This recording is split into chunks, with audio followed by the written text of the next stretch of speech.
James, obviously you've been very successful, and as I look to the future, a tremendous amount of success awaits you in the future. Talk to us about what resources do you rely on to make yourself a better leader? Wow. I try to rely on those around me. I ask for input. I try to assimilate as much input as I can get. I try to spend time talking to people I respect, like you, who are facing similar kinds of challenges every day.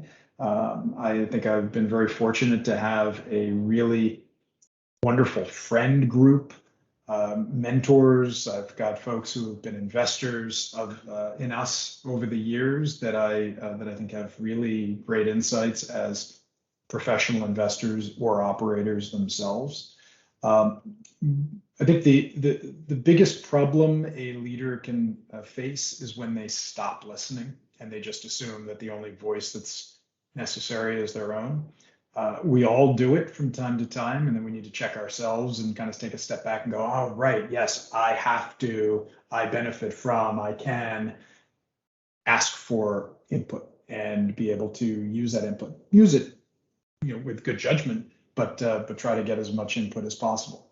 And then something I've really learned from my team over the years is that you can't re-articulate the goals enough. You can't point to the North Star enough and tell people that that's where we're going, and we're either heading there quickly in the right direction, or we're taking a more circuitous route. So trying to be humble about making sure that I'm communicating as often as I can to my team is something that I am trying to do, and I'll always try to do better. But taking input from others has got to be one of the best. Really good advice. I think I've been told many times, over communicate, right? You can't communicate enough. And it's funny the times when people tell us to over communicate. Clearly we haven't been communicating enough. So just the fact that they've mentioned it is probably a pretty good sign. So James, for our final question, Bloomberg recently called risk manager a hot job. And so I'd like you to comment on that. But while you're commenting on it, would you please also talk about, what's your advice to future leaders that want to create a career in risk? So I'd love for your comment on kind of those two items as our final question. Risk being a hot job, it's funny because it's not like risk just came around or risk management just appeared. I mean, there's been risk all over the place for a very long time. And a lot of people have made wonderful careers in decades in risk management, where risk as a part of supply chain and third-party risk, where that's become more prevalent over the last few years. I think a lot of advancement has come, and it's been great. A lot of people, very smart people, have dedicated themselves to careers in this area, and it will continue to evolve and continue to be better and better. For new people coming in, it's always difficult for someone coming out of school, for instance, saying, I want to be in X. Yeah. And then the people who get to that perfect job that they want, and then that leads to the perfect career in that perfect market, there just aren't that many people where that actually happens.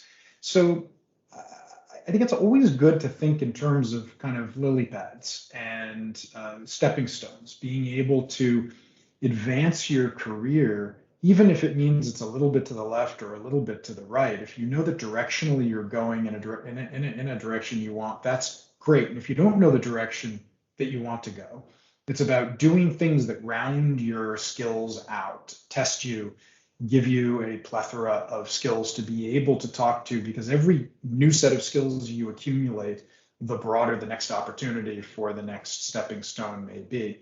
And those who come in and feel like, wow, I really have to know exactly what I want, don't be fooled by the few who actually do that and do it successfully.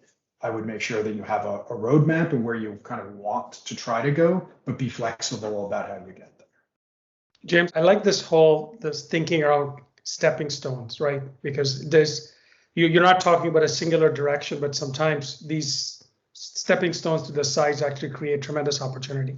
Yeah, I think it's a nice visual, and if anyone ends up needing to jump to a different job unexpectedly, they can just fall back on, well, it's just another stepping stone. So it's good. It's good self-preservation.